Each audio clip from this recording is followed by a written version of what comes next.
Right, good morning, Jubilee. Good morning. Thank you. Looking around, there's some faces I know, some faces I don't know. I'm Sarah Jane, been at this church for about 6 years now. And this morning, Stuart has asked for Esther and I to do a little bit of a double act. Someone this morning said that it looked like a podcast.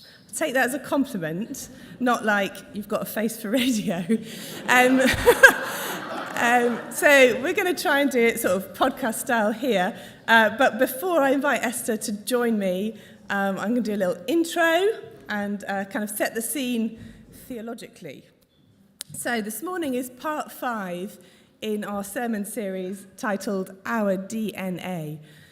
So we're looking at what are the key markers of the Christian life and what are the key values of us as Jubilee as a church, our kind of non-negotiables. And so let's see what we can remember. Cast your minds back a month ago. Week 1, Stuart started and he was looking at, here's a clue, prayer. Brilliant. Then we had Joe and Stuart did a little podcasty thing on worship.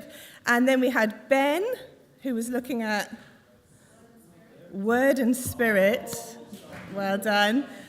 And then last week, Stuart was doing outward looking. Okay. Jill gets full marks. Well, she's a trustee. Okay, so we've had 4 so far.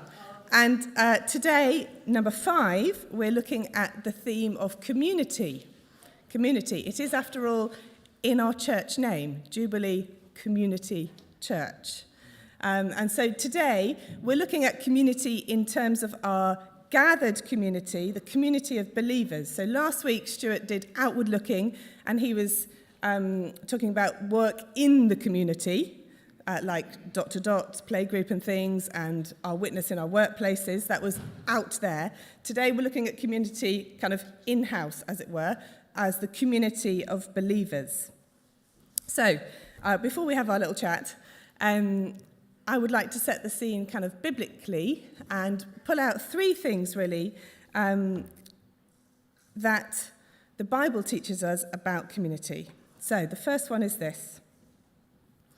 As humans, we are designed for community. So, it is in our DNA. All through the whole arc of Scripture, from Genesis at the beginning to the pictures we get of heaven at the end, it is not done in isolation. Okay? Right at the beginning, when Adam is made, in Genesis 2:18, it said, "It is not good for the man to be alone." And then Eve is made as that beautiful partner to work alongside Adam. We are not meant to do this on our own. And even before we get that creation story about Adam and Eve, we're told that humans are going to be made in the image of God, to mirror God. And what is it that puts the Christian God distinct from other ideas about God? We have a triune God, don't we? We believe in God the Father, God the Son, and God the Spirit. That God itself is this dynamic being in relation with itself. I mean, Trinity is a whole different preach, but if God is love, that love exists because it is 3 in 1. Does that make sense? So we are made in that image, that in our very DNA, it cries out to be alongside others. And the statistics on loneliness in this country are just shocking.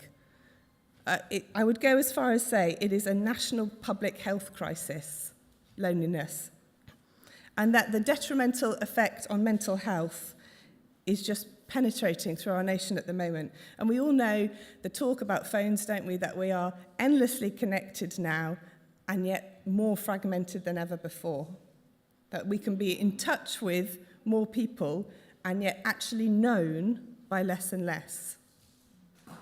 So into that context, this idea of being together is more important than ever. We get the picture in 1 Corinthians 12 of the church being the body of Christ. So Jesus as the head, and then each of us playing our part like the body parts that need one another. So that in our togetherness, that is when we most reflect God. So we're designed for community. Secondly, we are made to be a holy community set apart. So in the Old Testament, Israel, which is made up of the 12 tribes, is designed to be set apart. It's a chosen nation. And a lot of their rules, their regulations, their practices mark them as different from the other nations around them. And then we get this parallel into the New Testament. Jesus calls 12 disciples, notice 12 and 12, who are called to follow him collectively and to be different. And the language that was used to describe Israel is then borrowed for the church. So in 1 Peter 2, verse 9, it talks about the church being a holy nation, a royal priesthood, that they are to be set apart and to be different. And one of the markers of this new community is that all are equal under Christ. So that means people of high income, people of low income, foreigners, nationals, in their time it would be slaves and free, come together, and that hierarchy is squashed, that they are all equal before Christ. And that is radically different. So, number one, community is in our very DNA. We're designed for community. But number two, we are to be a set-apart, holy community. And number three, that our community is meant to be a witness. We're not supposed to be just a holy huddle that exists for ourselves. That the mission is bigger than that. So from the commission to Abraham, right in Genesis 12, verse 3, it talks about you're going to be blessed in order to be a blessing. That it's not a blessing that's held on to, but that it transmits through people.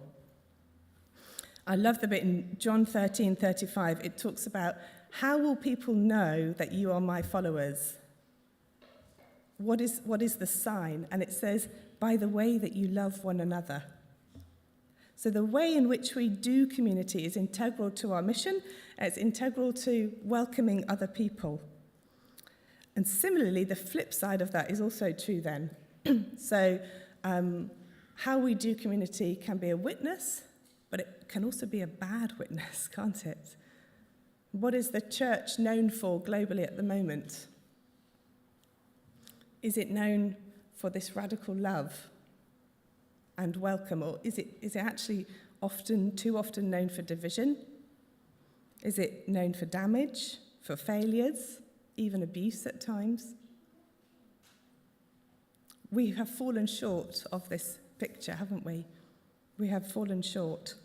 So there is so much potential in community, so much inbuilt potential, but it can also go wrong. And so today we want to talk about Jubilee as a community. How do we operate, both practically and in terms of its values?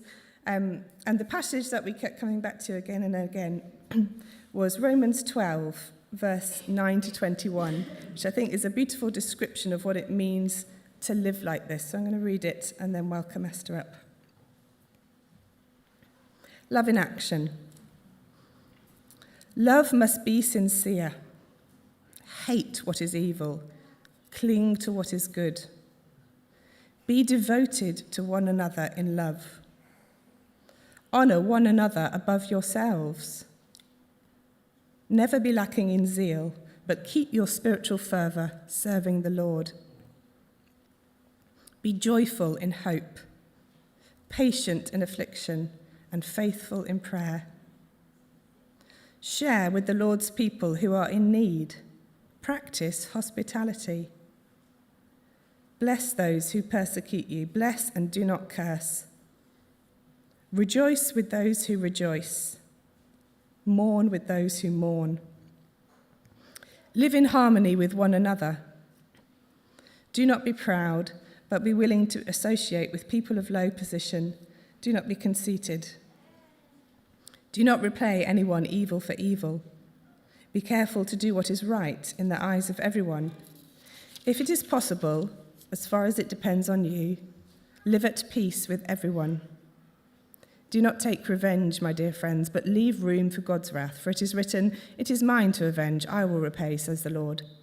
On the contrary, if your enemy is hungry, feed him. If he is thirsty, give him something to drink. In doing this, you'll heap burning coals on his head. Do not overcome by evil, but overcome evil with good."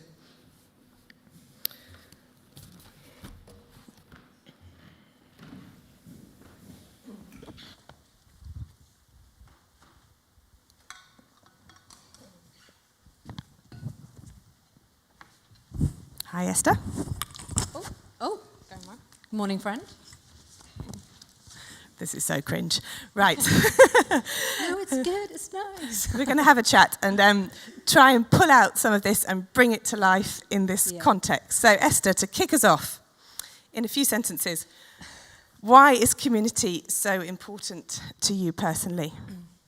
Well, I have to start by admitting that actually community is not really a natural inclination for me. When Steve and I were first married, the church that we went to, I would try and sit in the most obscure seat possible, try and talk to as little people as possible. And in fact, in that church, you had to go from one building to the other to have coffee at the end of church. And the vicar at the time used to stand in between the two buildings. And basically for me, it was like playing a game of British Bulldog. It was Will catch, his name was Will catch me and talk to me and mean that I have to go and have coffee with everyone? Or will I manage to get past and be able to just go home? And so for me, I've actually struggled with community quite often. But actually, the more that I have pushed into knowing Jesus, the more that I read my Bible and just really committed to wanting to live for Jesus and to become more like him, actually, Jesus has massively changed my heart on community, but also there has always been an invitation into community by Jesus. And that is actually where I have had the biggest changes in my life happen to me, where Jesus has met my sin, my failings, my weaknesses, my brokenness, but also me experiencing more joy as actually being in community. And I am now convinced more than ever that, like you were saying, that we are not made to journey alone. We are very much made for community, and it is a massive part of our Christian faith and actually becoming more like Jesus as well. Go on. What's your story, SJ?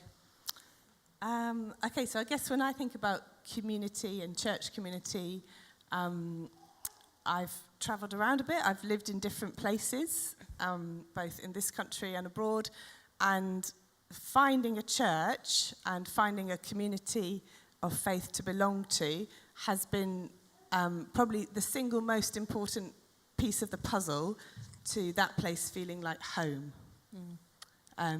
So whether that was leaving my family home for the first time to go off on a gap year and spending half of that year in France and then half of that year in Kenya, finding community there, very, very different expressions of community, culturally, but finding other believers in that place helped root me. And then going off to university with all the temptations of university life, finding a church and also a Christian union where I could sort of be accountable and be known really helped to keep my faith alive, to help me make good choices. And then living in London, like busy, transient city with lots and lots of people, again, finding a church, finding a place where I could be known, where I could serve, where I could belong, rooted me to that place. And I would say the same of Maidenhead and joining Jubilee. Yeah. And so you've actually got some really good stories about how we do community well here at Jubilee Church, because actually we do community really well. I think it's like a really good marker of us, and I think we generally do bring other people in and make people feel welcome. So tell us some of your stories, SJ. Okay. Well, I hope that for many people in this room, part of your story of joining Jubilee is the welcome that you received and the community that you found. And for me, we moved here. I had a 20-month-old, and then I was very heavily pregnant with number 2. We chose Maidenhead for very pragmatic reasons. It was a point on a train line that was handy for commuting. That was it. And I knew nobody, and we had no family here. So it was very much a big move out of our comfort zone. And we tried lots of different churches in the city, and then we came back to Jubilee a few times. We were thinking, maybe this is the place, maybe this is the place. And then I met Louise. Now, Louise is amazing, isn't she? Those of us who know Louise. Stuart and Louise do relationships really well. They put a high value on that. They put an awful lot of their time into relationality. And she just couldn't believe that we'd moved to this place and I had no connection and that I was about to have a baby. I think she felt sorry for me. And she was asking, are you going to have a baby shower? And I said, oh, no, it's number 2. Like, no one really cares by the time you're number 2. And also, I'm new here. I don't know anyone here. And anyway, long story short, she ended up throwing a baby shower for me. Okay, and she gathered together women from this church who were at the same sort of life stage as me, and they just did it beautifully. They baked cakes for me, and they prayed for me, and they prophesied. And that was so touching, like so unbelievably touching. Not to say that, anyone who's new, that we're going to throw you a baby shower, but that was what I needed. And she related to me, and she worked at that is what I needed in that moment. And so that was a huge part of our kind of welcome and our story, really. And I think there's just so much that goes on behind the scenes in a church that you might not know about if you're here on a Sunday. And I don't just mean by the staff team. They do an awful lot, meeting people and ministering to people one-to-one and in smaller groups, but also just the church family. Yeah. So, if someone's pregnant in this church, there'll be a meal rota, okay? And there will be people, whether they know them well or not, who will cook for them and see them through that hazy early month. And that just happens. People visiting people who are sick, it just happens. I think about things like people who need prayer for longer-term health things. There's a regular group that will pray for that.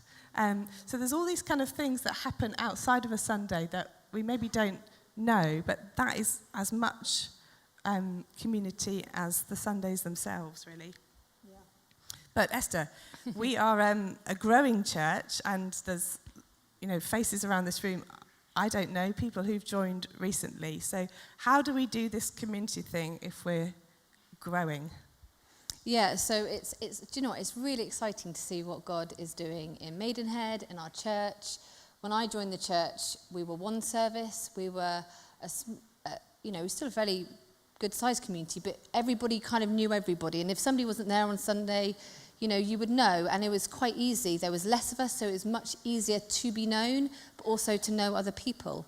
And, you guys are at the second service, so you wouldn't have crossed over necessarily with some of the people from the first service. So actually, we just need to recognise that in this moment as a growing church, that we maybe need to do things the same but a bit differently, and just kind of flesh out some of what we do at church and how we do community well. Because actually, at the heart of what we want here at Jubilee is that we are a family. We're a family that we want people to be able to come into this building on a Sunday and meet with God, but we actually also want people to be known and to feel part of this family. So we've kind of come up with it's very basic, but we've come up with a bit of a diagram, haven't we, SJ, of how this kind of works in our church. Brilliant. So, it's a very simple model, but as I explain it, I want you to think about yourself, and I want you to think about what you already do, and think about where your gaps might be, okay? So if we go from the outer ring is the congregation, so that's Sunday mornings. So that's when we gather together to worship, to hear the word, to pray together.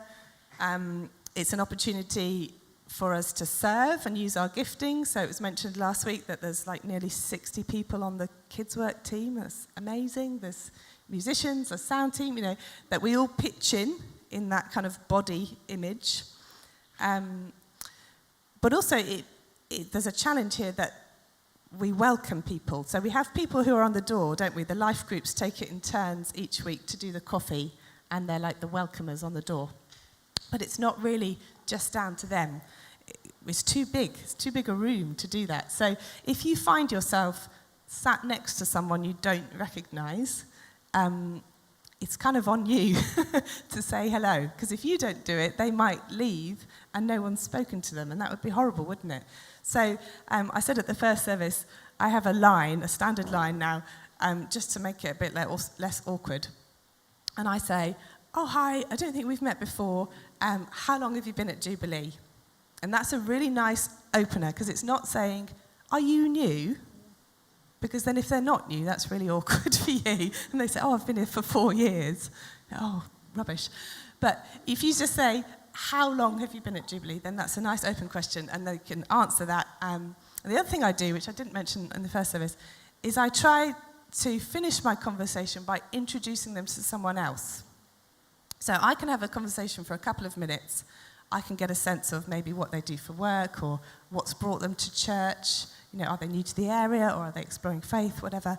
And then in that 2 minutes, I'm silently praying in my head and I'm saying, God, who do I hand this person on to? Because I can't be everybody's best friend. But I will think, okay, they've moved to Maidenhead recently, and they're at this life stage, and they're doing this. I know they'd really get on with so-and-so. And then I flag down that person, and I say, hey, have you met? And then I leave them to it. Okay, so that's just like a really practical thing of how do we get over the awkwardness of new people. We just say, hi, how long have you been at Jubilee? And then to think, who would this person get on with that you could introduce them to? And by doing that, you've instantly welcomed people. And it's not all on you to have that conversation. So that's a really practical thing for us as we're church. So the next layer in is our life groups. So the model we have at Jubilee is of midweek life groups. So there are groups that meet on a Tuesday evening, on a Wednesday evening, and there's also a Thursday middle of the day group that meet here. So this is our model for pastoral care, really. So how do we love one another well? Well, this is the place where you're going to get to know a group of, 15, 20 people really, really well. That you'll meet with them week on week, that you'll know what's going on with one another's lives, and then through that, you're able to support each other through the highs and the lows. And it's just beautiful. There's times when you'll be the one supporting other people, and then there are times when you'll be on the receiving end of that support. So an example for us, we had a really horrible season when one of our daughters was in hospital, and we were in the Chisholm Life group at the time, and they were just amazing at supporting us, both in prayer and asking, for updates, what can we pray for, but also really practically, they cooked for us. And so when you've been doing shifts at the hospital and then you're tag teaming in with your partner, the last thing you want to think about is cooking. But you feel so amazingly loved if someone brings you a home-cooked meal. So if you're not in a life group yet, one of our provocations for today is to think about that, because that's a really amazing setting for you to really become known with a mixture of people who are similar and different to you. So going back to the model, the next one in, I've called it soul friends. I mean, you could call it prayer partners, besties, accountability group, whatever. This is a handful of people, probably a very small number of people, who know you absolutely inside out. So these are the friends that you can be completely real with, and I mean like your deepest, darkest stuff. And so that maybe your spouse might be one of those people, but it's healthy to have other people as well, that you can pray with regularly, who can ask you the difficult questions like, how's your marriage? Like, not everyone has the authority to ask you that question. Or, what are you struggling with in terms of sin? I would not expect that question from many people, but from a handful of people, I would respect that question. So yeah, this is people who know you intimately, and you might have friends like that who are outside of Jubilee that you've walked with for years on years, so that's great, but you might also have people within Jubilee. And then the very centre of that diagram I put across just to remind us that ultimately it's your one-to-one relationship with Christ in the middle. So Esther, looking at that picture, what's your kind of experience of those spheres been? Yeah, no, I mean, I love a good picture or tick list or something that I can go tick, tick, tick. So I think it's a really helpful just for us to see that visually. But I'm really aware that actually part of my journey with community, actually, I can show up to all of those things. I can show up to church, I can show up to life group, and I can have some intimate friends, but actually, I never really give much of myself. And I think this is part of the journey that I've certainly been on, is that I know that they're the right things to do, but I can turn up to church and I can never actually share my struggles or something that's come up from the preach. I don't go and get prayer. I just let, that's for the other people. Or I won't really tell people how my week's going. I'll just say, oh, yeah, all's good. Same, I can turn up to life group and I can quite happily sit and talk about, whatever we're reading in the Bible. But do I ever actually share what's really going on beneath the thing that's going on in the Bible, like the things that Jesus has maybe pinpointed to me in that moment? And do I share real prayer points? Do I share things that are actually about me and not just kind of, high-level prayer and high-level talking about scriptures? And even same, with groups of friends, it was a lady who was sort of kind of season older than me, and she just challenged me one day on really you're meeting with all these close friends.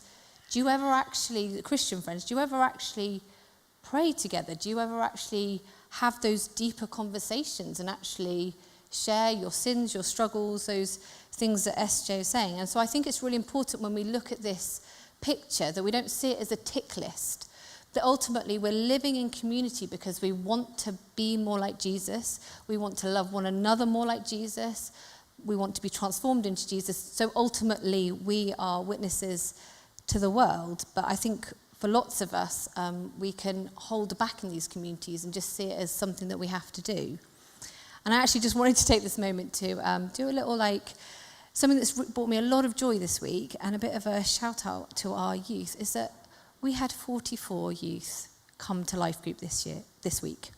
44 young people choosing on a Thursday night to give up their time to come to Life Group. And I want to just thank and honour the parents that make that possible for them to come, but also just to say that our young people are leading the way in this, that they are doing a great job. And I know from speaking to the other Life Group leaders that actually they're not surface conversations that are happening there. They are deep conversations that are actually really transforming our youth. So I just wanted to give them a shout out for that as well.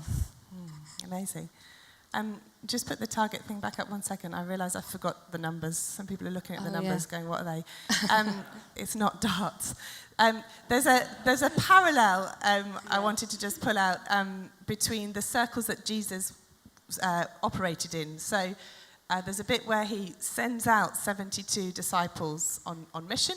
So this idea that he worked with a bigger group, and then the 12 being the 12 disciples, his kind of close followers, this motley bunch that were all quite different to one another, but were united in that. So there's a parallel there with life groups. And then the 3 being the 3 disciples that we see he had a more close relationship with, a more intimate relationship with.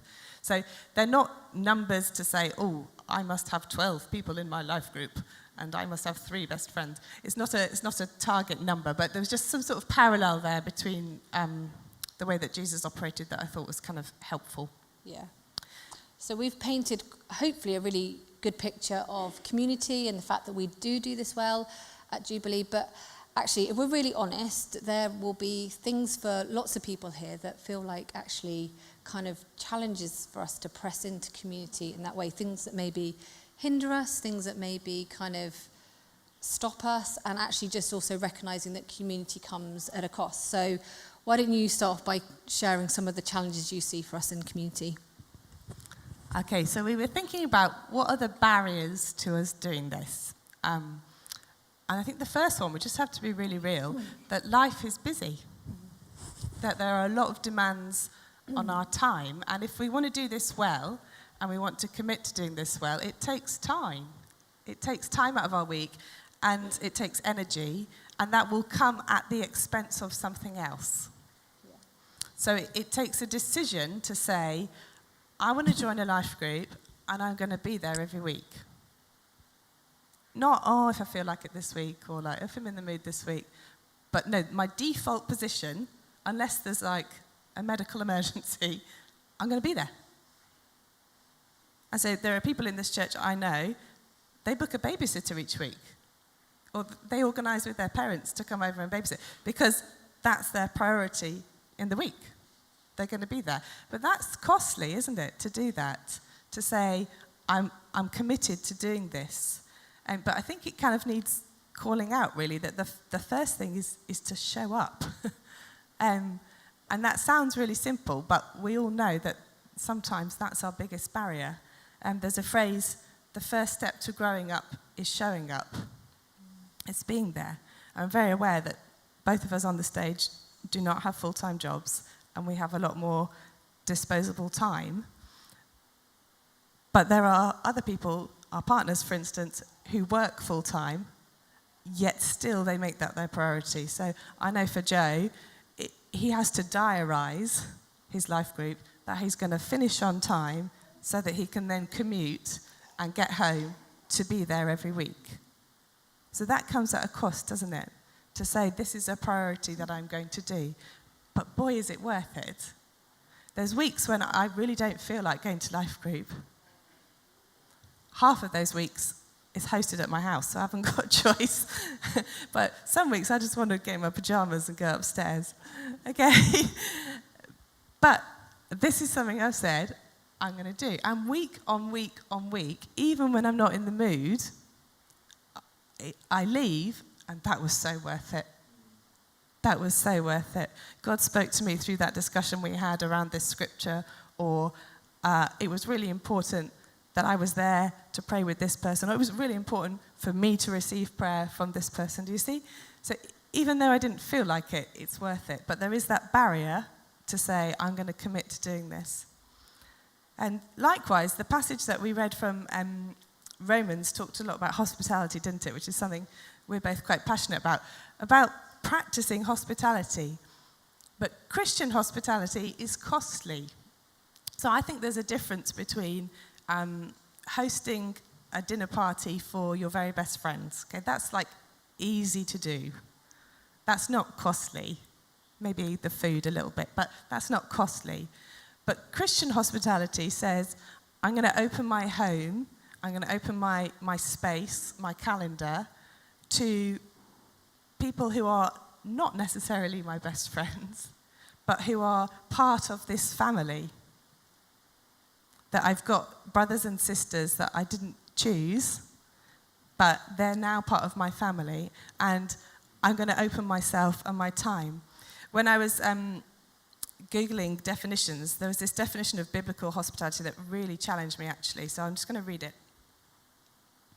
It says, biblical hospitality is a spiritual practice of demonstrating unconditional love, generosity, and welcome to strangers, enemies, and those in need, mirroring God's own love for humanity.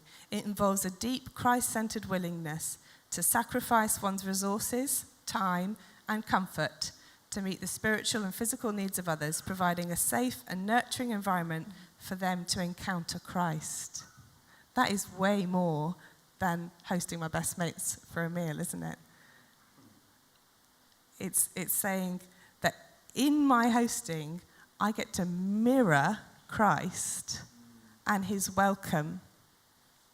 So there's a challenge there, but there's also like a really beautiful opportunity, I think. Yeah. So yeah, it's costly, and it's showing up, and it's opening up my home as well. How about you? Yeah, so one of my reflections on things that are kind of barriers or things that are tricky about living in community is actually sort of the mindset shift, I think, that's happened as a nation. We live in an era that's all about radical individualism, which actually has really affected our mindset as a church. And I was reading a really interesting article about the fact that 30 years ago, the general mindset was, what is best for the group? That was the way that people thought. Now the general mindset is, what is best for me? And it means that actually, as we look through these layers of church community, we are more about meeting our own individual needs than being the body and meeting others' needs. And so we effectively start becoming consumers rather than being part of the body. It says in Philippians 2, it says, do nothing without selfish ambition or vain conceit. Rather, in humility, value others above yourself, not looking to your own interest, but looking to the interest of others. It's a really challenging verse. But the Bible tells us again and again and again that it's not to think about me first, it's to think about others first. But we're in a world that is currently telling us, think about me first. And you touched on it before, SJ, this whole thing of radical individualism in the West is meaning that we are becoming lonely people. And the statistics on loneliness are really quite shocking. And I read one article about it saying that it was as harmful as smoking 10 cigarettes a day, which is really hard. In Romans, in the passage we looked at, I think we have this remedy for this sort of individualism. It talks about being devoted to one another. That was something that really stood out to me. This word devoted is a word that we often see used, and it's the same word that's used in Acts 2 when they describe the early church. And those of us who know our Bibles will know that there's this beautiful passage about how the early church kind of operates. And in it talks about them being devoted to one another, and that looked like them doing life together. It looked like them showing up to things, as SJ was saying, being there for one another, meeting others' personal needs, and pointing each other to Jesus. And it's a real challenge for us, isn't it? Because actually, if someone looked at my life, or looked at our lives, like, what would they see you as being devoted to? If we're honest, often we can be more devoted to our sports team that we follow, our series on Netflix, our careers, the activities that our children do, our health and our phones. And not that any of these things are bad things. But I think it's just, like when Stuart said it, he shared about worship. When someone looks at your life and they follow the trail of actually how you spend your time and what you do, would the church and its community and loving people actually be on that list? Are we devoted to one another? And I think it's a culture, as being an individual and being all about me is such a new cultural norm that we kind of have to be really proactive and intentional about kind of not doing that and committing to one another.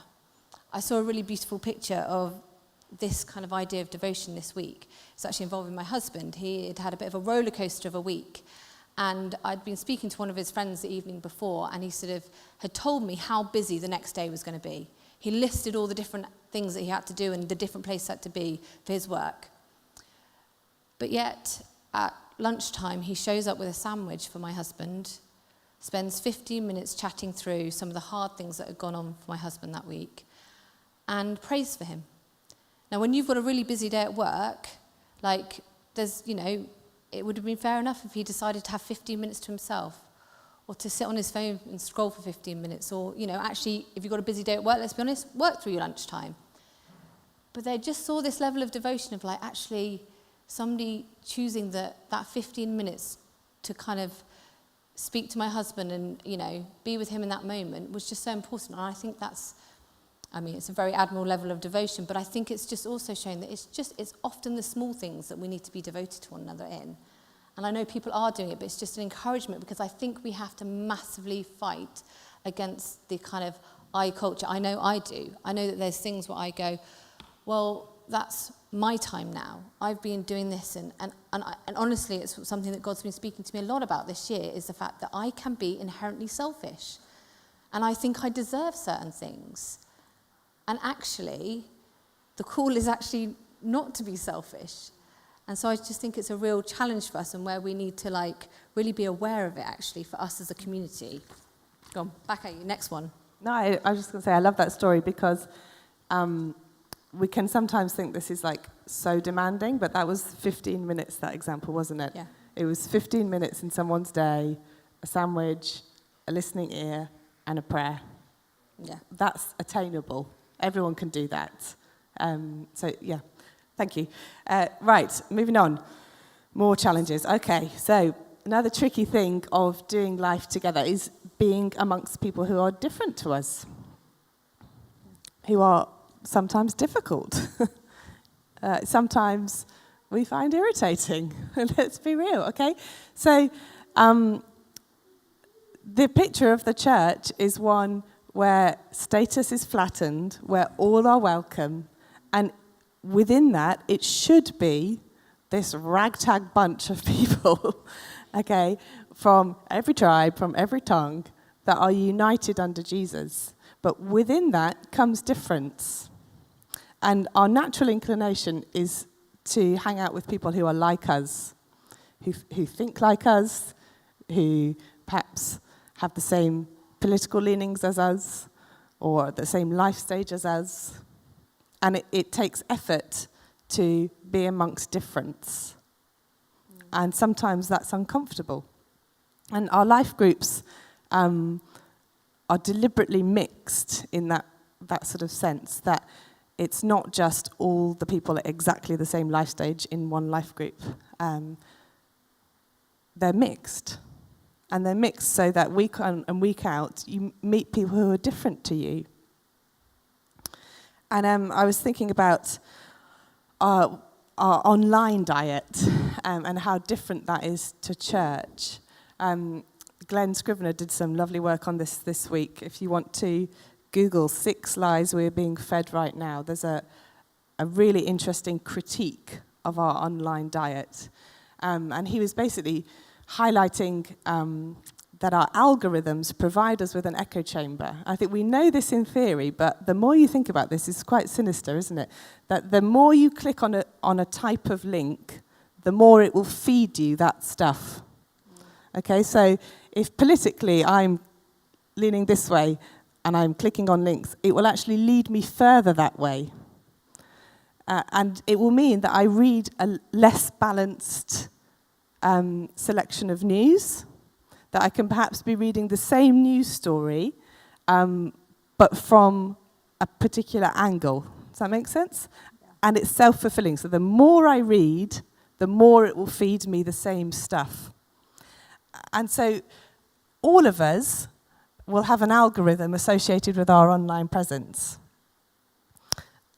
And it's almost like a little bubble that we have created. And it's a bubble that can make you feel like you're always right, because it will feed you more people that agree with you. Oh, yeah. Oh, yeah. Oh, yeah. And then you're more and more convinced that you're right, aren't you? Because it's feeding you this stuff. But we've just got to be aware that, A, that exists, and that these algorithms exist to keep your attention and your reading online, and that they often do it by fueling things that make you angry or make you indignant. But within that, we are isolating ourselves. And the church provides something quite the opposite, because we've got this embodied community with real people from all over the world, in this room right now, from different social spheres with different backstories, that we can meet real people face to face and encounter difference. And that is so healthy. Yeah. That is so healthy. And so, even within our life group, we've got people from completely different cultural backgrounds. Often they'll come at something from a different angle because of the way they've been brought up or the experiences they've had. And it makes you think, oh, well, that's different. And then it makes you question, okay, how much of my kind of default position is due to my background and my experiences? And then you have to deal with the harder questions. Okay, what is the truth of the Bible that is not going to be biased by my background or your background, and we're going to be united on this thing together? So it takes hard work to do that, but it's so good for us. It's so, so healthy.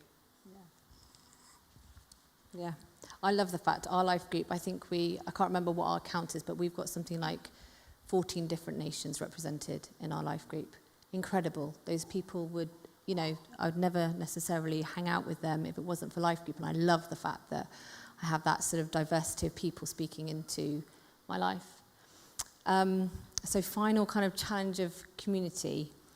If you've been at church at any length of time or been part of church community, we're here as people, and we come here and we are messy and sinful people. We all come with our own baggage and our own different things, and actually, if you've been in community a while, actually, you may have experienced hurt from community. I've been church life all my life, and I know I certainly have experienced hurt in community, and I'm aware also that I may have caused hurt in community, not even necessarily intentionally, just because I am a sinful, messy person. And we call church a hospital for us, isn't it? We're not meant to be full of all-together people, but actually we come together with our sin and our mess and our brokenness. And I think sometimes we've probably heard of the sentiment that I love Jesus, I can really get on board with Jesus, that Jesus guy. The church I'm not so keen on. It's sad, isn't it? Because we are meant to be a light to the world, as SJ was saying. We're meant to be this different and holy nation, but actually the reality is we are sinful. And it can cause pain and hurt. And I love this. One of the reasons, something that stood out to me in the Romans passage was this idea that we are to try and live in harmony with one another. And this word harmony in other letters that Paul writes, actually, it says the words to be in the same mind or be of one mind. It's this idea of us coming together with all our different, if we're thinking of it as an orchestra, coming together with all of our different pieces and different instruments and coming together and making a beautiful noise, not just for ourselves, but actually so that it draws people in. But living in community is hard, and living in unity is hard because actually we sin.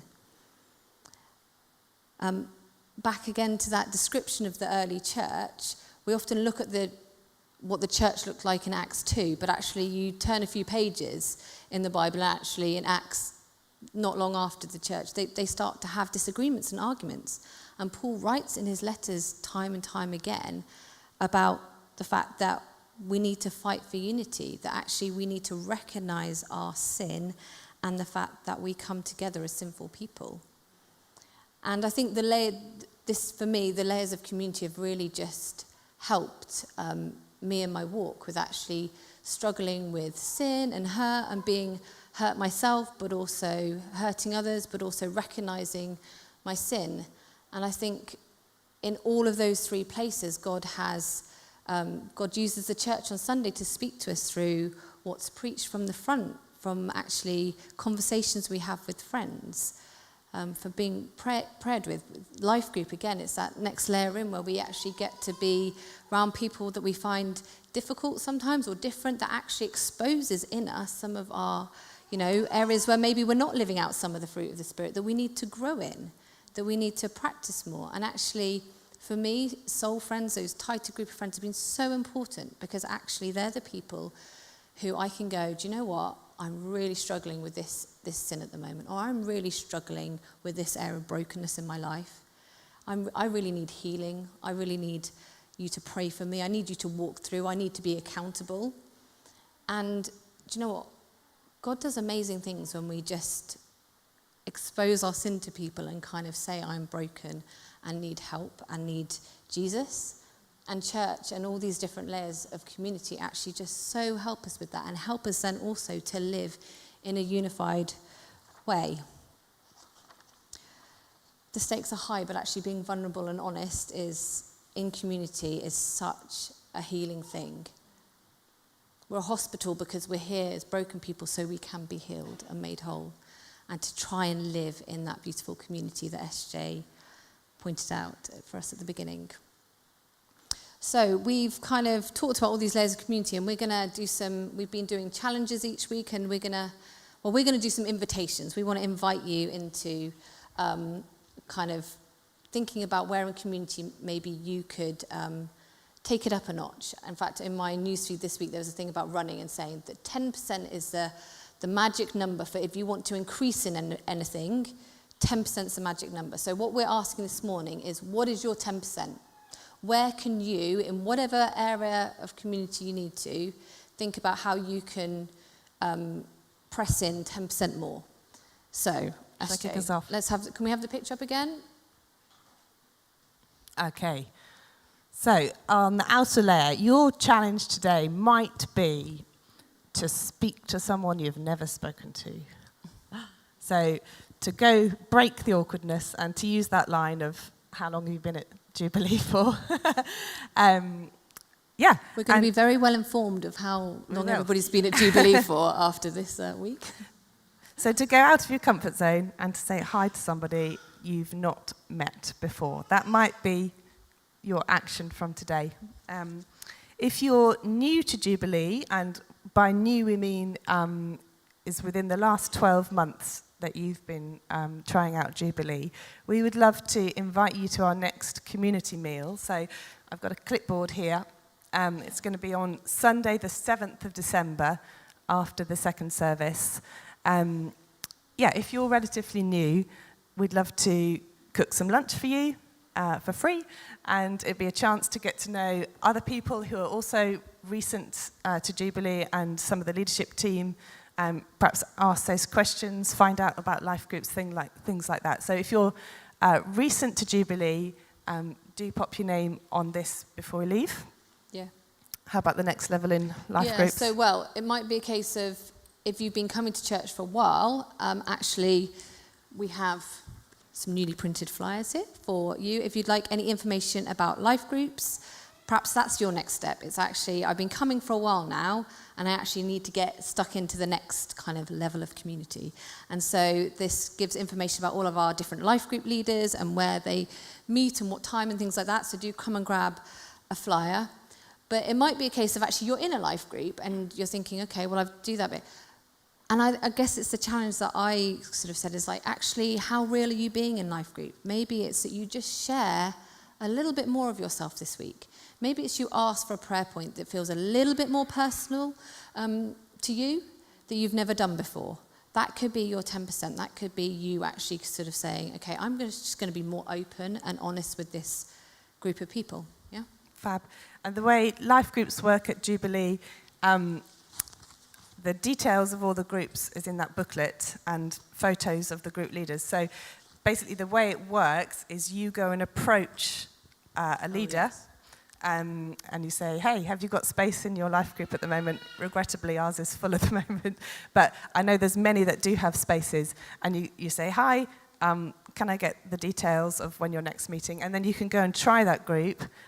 You don't have to commit to joining. You could maybe try 3 and just see where do you feel like it could be home. So that's kind of how it works. It's on you to approach one of the leaders and go from there, really.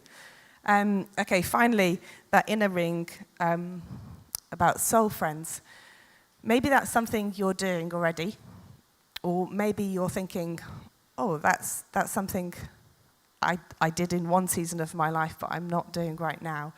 So it might be to take some time in prayer with God and just think, okay, who could I pray with on a regular basis, either in person or on the phone, who I could be accountable in that sort of way. Yeah. Good? Yeah, all good. And actually, Joe, do you mind just bringing it up? We're going to finish that bit now, but actually we've got another invitation for you this morning. We're actually going to take communion together. Sorry, Peter Straw, do you mind just lifting this up for me? Thank you. I've got too many things and holding mics and everything's too much. Thank you.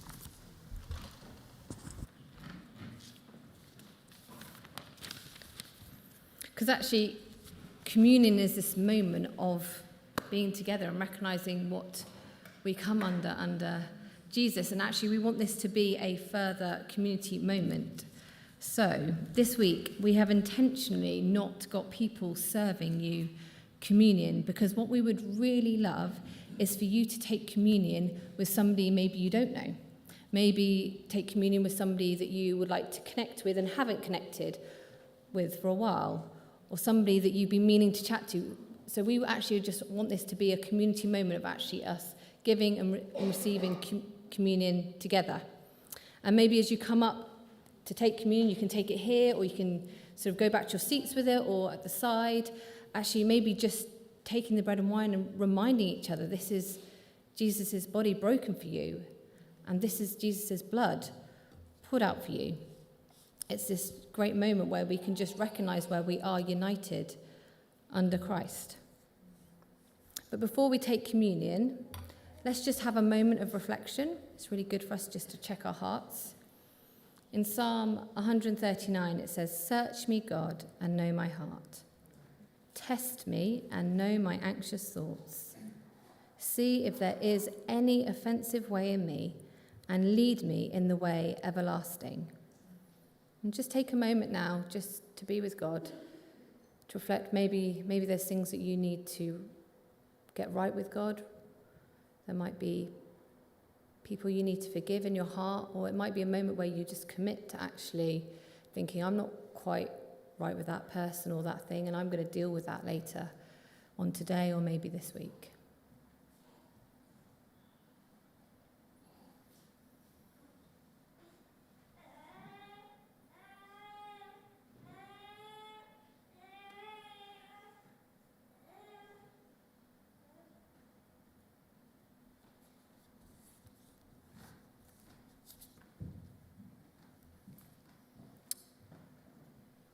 In Corinthians, it says this, "For I received from the Lord what I also passed on to you. The Lord Jesus, on the night he was betrayed, took bread. And when he had given thanks, he broke it and said, 'This is my body, which is broken for you. Do this in remembrance of me.'"